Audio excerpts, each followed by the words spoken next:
No? Did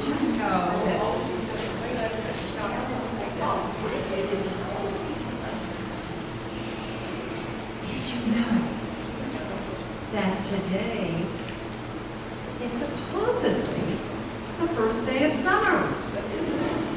Now, has anyone talked to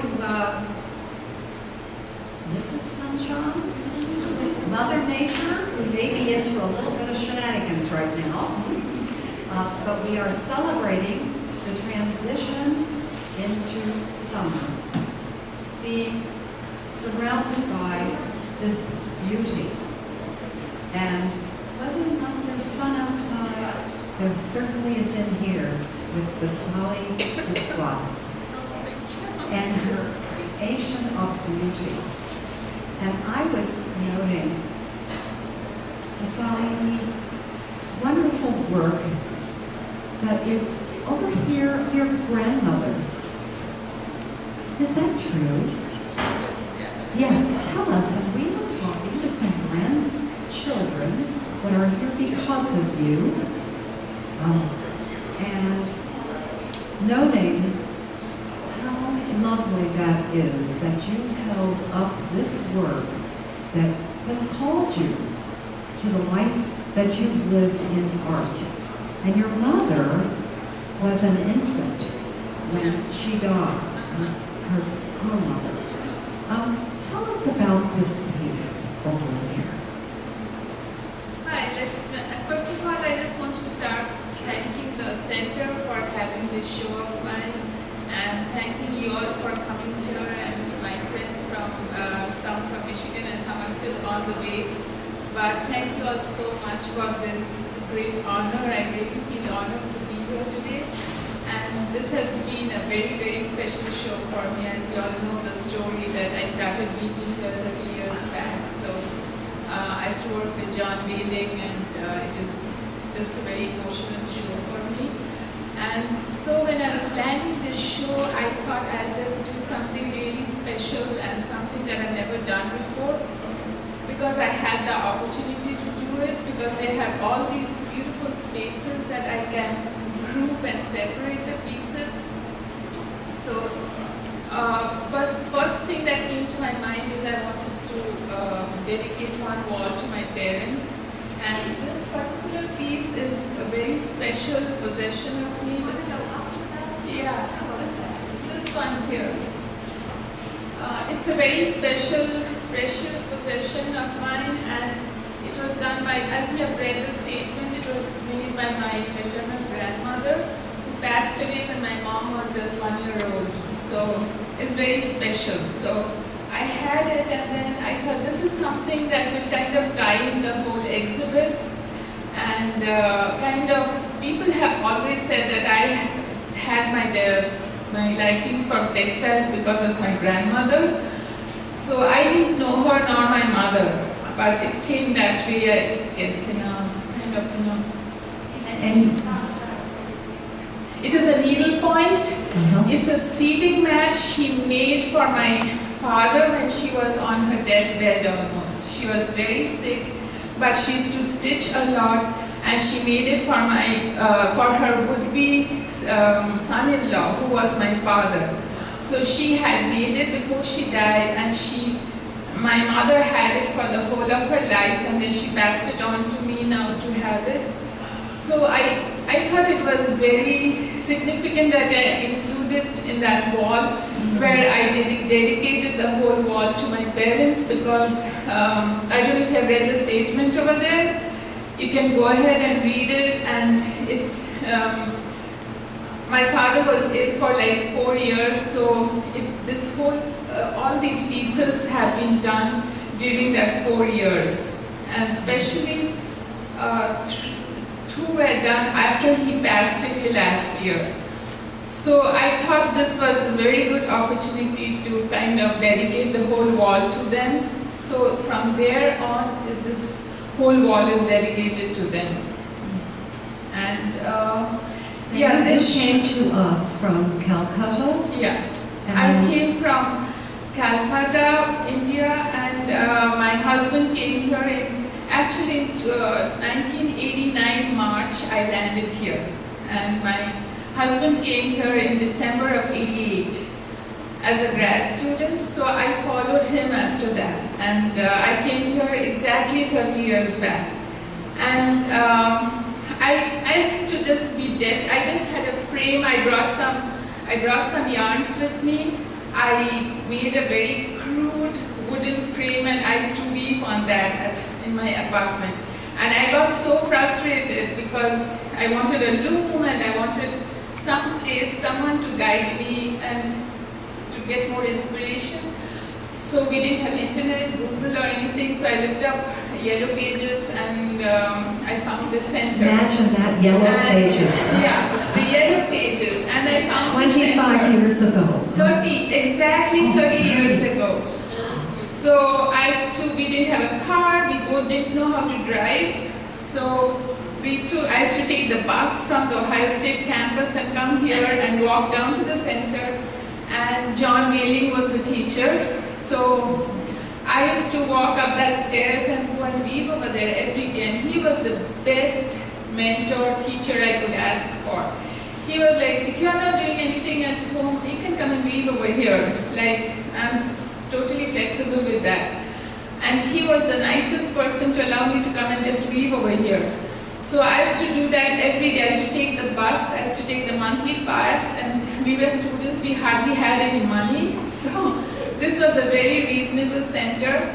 So I used to just sign up for the classes, I used to buy the monthly pass and come here and weave.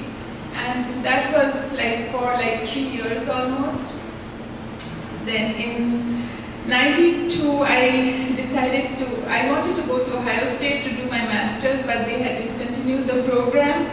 So I went to Bowling Green State University, the nearest from here. So I had to discontinue working over here. So I went to the Bowling Green State University. Then I started my MFA over there. Then in January of '93, I came back here to do another conversation and coffee, and Yay. Jeff found the paper also. Those are the days when the written contract. Right? Yeah, the written contract and the form, he found it in a file. That was from January of 1993. I had done conversation and coffee upstairs in that room upstairs, and I did have a show in the Loft Gallery too, before that I think. I think that was sometime around 91 or 92 with my pieces which I had done on the frame actually, just with the needle weaving and on a very crude frame. So I had some pieces to show in the Loft Gallery, and then I did conversation and coffee. I remember that, but I didn't remember when the time was, until he found the paper for me. And when we came to check out the gallery space, he pulled out that paper. It just gave me goosebumps. That was, just imagine how long ago that was. And it had my signature and my writing on it, so I was so touched. But and we are so delighted to have you back for conversation and coffee. So every time I used to walk up that staircase, I used to see the shows over here, and I thought, oh wow, this is such a nice space, and people have shows over here, and I never dreamed that I'd have a show over here. So that, of course, as an artist, you grow over the years, and that's what has happened to me. You continue working and really passionate about what you do. So I have been really passionate about my work, and I continue to work all through my life. Thanks to my wonderful husband, who has been a wonderful supporter all my life, and I have, of course, my family and friends and everyone. So, well, how about your telling us about these individual works? Your husband says it takes hours. Oh, it does. I'll come to that later. Just a little later. I'll talk about each individual series, I mean. But yeah, so I wanted to, I'll go to them and talk from them with us. Yeah, I will do that. So that's why I wanted to have a show, basically, to come back here and just for coming in a full circle. So I kept applying for having a show here. I was refused 2 times, and Jeff kept saying that you apply and keep at it. And so I went on. I was desperate to get a show here, and so that's how I'm here today. And I couldn't be more honored to get this show. It was just coming like a full circle for me, and it has been wonderful. Everyone has been so wonderful to work with, and it has given me such a good exposure, and people have really got back to me. Like people I don't even know have met on Facebook. They have come all the way from Youngstown and other places to come and see my work. So I feel really, really honored, and thank you all for coming today. And to talk about the individual pieces, these two pieces you see over here are the oldest in the show that I wove over here with John Whaling almost 30 years back, and as well as what I'm wearing today, I wove that over here with John Whaling. So that was more than 25 years back. So these are the oldest pieces over here, and then the piece behind, that is the second oldest. That was, I made that when my daughter was one year old. She was born over here, so I used to spend the whole time with her. I was a full-time mom, and I enjoyed my spending time with her, and so that which reflects my spending time with her, and it's called Our Little World. The rest of the pieces are, I would say, over a span of like 15 to 20 years. I don't have many which go back to 15, 20 years. Most of them are more recent than that. Few I have from like 15 years back. Maybe that piece over there, that orange piece over there, yeah. Celebration of Life. Yeah, why don't you tell us about that? And also, yeah, can I talk about my technique a little bit? When I started weaving, people usually weave with just yarns, right? Most of the people. But I have always, since I come from I have done my undergraduate at a very prestigious university, and painting and all the mediums were very passionately taught to us. So I was very fond of painting too. So I never wanted to quit painting. I love sculpture, I love playing with clay. So all these different things kind of were with me. You know, I never wanted to quit any of these. So that's where the mixed media came, basically. Gradually it came into my work, because I wanted to combine everything. And I learned weaving, of course, in my undergraduate years, but I would say I learned more over here at this center with John Whaling. And then when I went to do my master's, I learned how to do screen printing, painting on cloth, and all those processes where you manipulate fabric. And that is, as a broader field, it is called surface design. So I did more of surface design during my MFA. And then what happened was I always wanted to combine my surface design with weaving. And that's where all these pieces came, where you can see that I have dyed and printed fabrics combined with my weaving. So it became a kind of a multi-medium from there, because I was combining surface design with weaving. So from there I went on to introducing other materials. I discovered paper weaving. I love to paint, so I started painting on paper and cutting those strips up and weaving with those. So that's where all these pieces have emerged. I started with photographs. I shredded old, you know how we used to get those duplicate photographs before? I started shredding those photographs in a shredder and weaving with those. So after that I discovered paintable wallpaper, which has fantastic texture.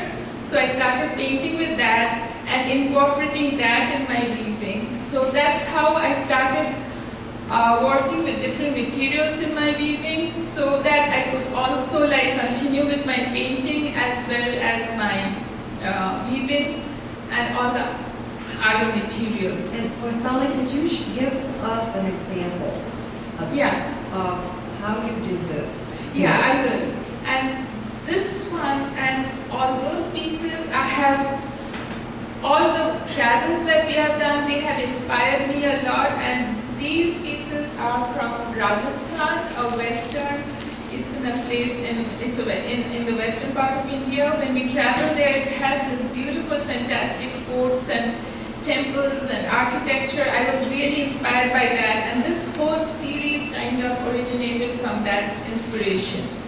And talking about what Ellen is saying, if you see these, what I do is I paint on paper, like I would paint on a canvas, and then I would cut it up in strips, okay? And then use that as a weft in my weaving.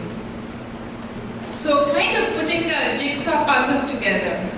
I cut it up and then weave it back into that picture. So those I didn't know what to call, so I started calling them painted weavings. I don't know if it makes sense to anybody, but that's what I call them, painted weavings.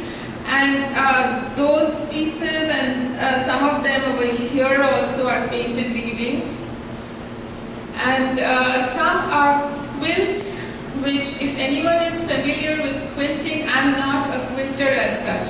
I have never taken quilting lessons because I didn't want to, because I wanted that freedom of just doing what I want to.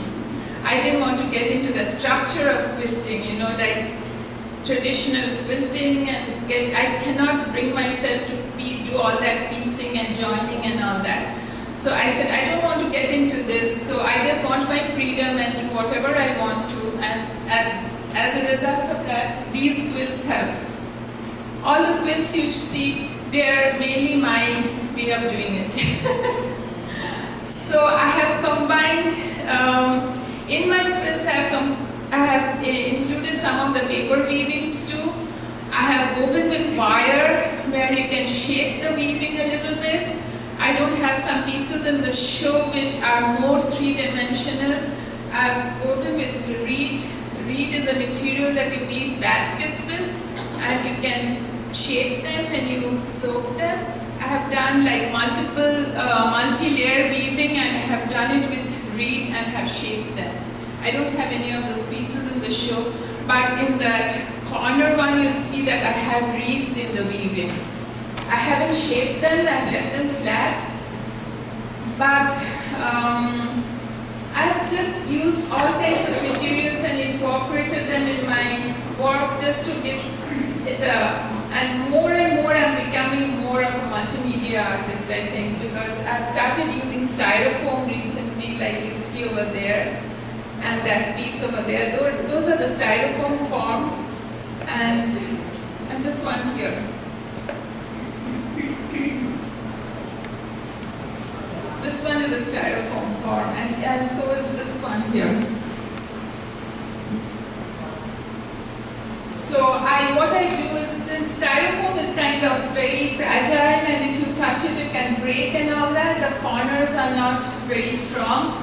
So what I do is I decoupage them with my hand-dyed fabrics and make them stronger. So styrofoam is not even exposed anywhere. It's very light. If you feel it, of course, it has no weight. It's very light, but it is very strong too because of the decoupage. So that's something I have been doing recently, and even the pieces at the back here, over here if you see, those are styrofoam boxes, cubes on top, which are basically, they come from these mugs. If you order ceramic mugs from anywhere, they send you the mugs in boxes. So the weavings are in between those boxes. So, and I have decoupaged the boxes with fabric, and it's absolutely strong. And that's something new that I have been doing, because it's just like, you know, as much, even my 2 cents for saving the environment, I guess, because styrofoam doesn't recycle. So I thought if I can use it in my work some way, yes. Could you tell us a little bit about your hand dyeing process? Yes, I use fiber reactive dyes, the MX fiber reactive dyes, and I use mostly natural materials, cotton and rayon and linen mostly. I have used some wool in the past, but wool is not my favorite medium. If I use wool to weave with, I use just dyed wool. I don't dye wool that much. But I do print with MX dyes, the fiber reactive dyes.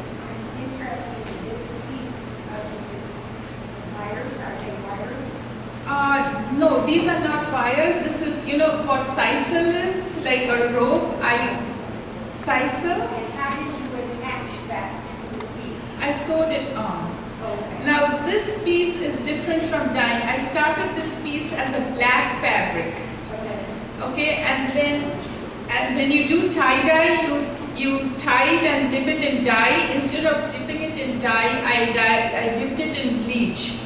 So what that did is that took off some of the black color and gave me these browns. Okay, and then what I did was I screen printed with stencils, using stencils from freezer paper, and I printed around those stencils. So I got these textures over here. That took off some more of the color. When I used an agent which takes off the dye from the fabric. It's called the color remover. You get it. I don't know if you're familiar with Jacquard, with Dharma supplies. Yeah, they sell this thing called color remover by Jacquard. And if you apply it on fabric and then iron on it, it takes off the color of the fabric. And then did you have to use anti-chlor to stop the bleach? When I did the background, yes, I do use anti-chlor so that it stops the bleaching and also it doesn't damage the fabric. So I do use anti-chlor, yeah. So, and this was what my work process is very weird, I would say. I don't plan really well for a piece, for especially pieces like these. These I call assemblages, which is a very, my way of working, I would say. What I do is, when I weave, I don't use all of that. Sometimes I don't like, when I take it off the loom, I don't like that piece, so I set it aside. So I have a box full of these woven samples over the years that I've never used. And then when I start doing these assemblages, I bring out these different fabrics and weaving samples that I have created over the years, and whatever works I use. So in something like this one over here, like this one, I have pieces from this one here, right here. This was woven over here 25 years back. Whereas these pieces are much more recent, and these pieces were all done at different times of my career. So when I was doing that piece, I basically brought out all these pieces and then put them together, whatever works I use. So when people ask me how long does it take for you to do one piece, it's the hardest for me to answer. So now I tell them that it takes me a lifetime. Because it does, because to come here, it really took me a lifetime to come here. Yeah. When you do a piece like that, do you put it out on the floor? I have a table that I lay out on. Yeah. I lay out on a table, and I have a fabric at the back on which I lay it all, and then hand sew them all together to put them together.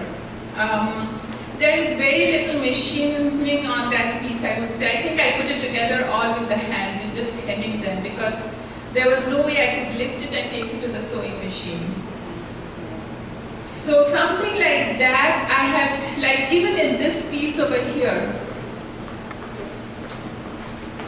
this piece was woven over here, just this piece over here. But then these pieces were all done over the years, many different timings. So I don't have any time frame for these pieces. They were all done, yeah. Did you say you painted the materials before you shredded? Yeah. Woven back? Yeah, the ones with the painted weavings, like these. Like all these.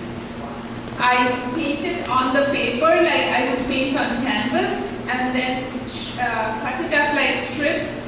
And if any of you know weaving, weaving has these